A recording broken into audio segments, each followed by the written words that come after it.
Hello, mga mamay. Talagang kahit nandito, medyo tago na itong lugar na ito sa Sitio Calapog. Mapapansin natin, malakas pa rin yung hangin at saka alon.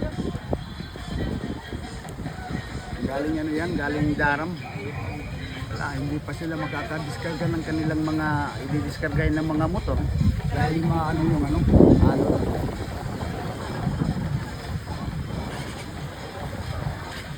Galing daram yan. Hindi Santo Niño.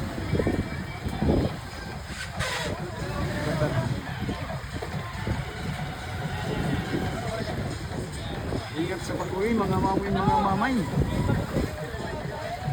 Dudubli ang pamasahe nila dito dahil yung mga pinamimili nila papunta pa rito sa Barangay Bunoanan dito pa sa Sitio Calapog. Huwag talaga pag maalon. Nabagat na siguro ito.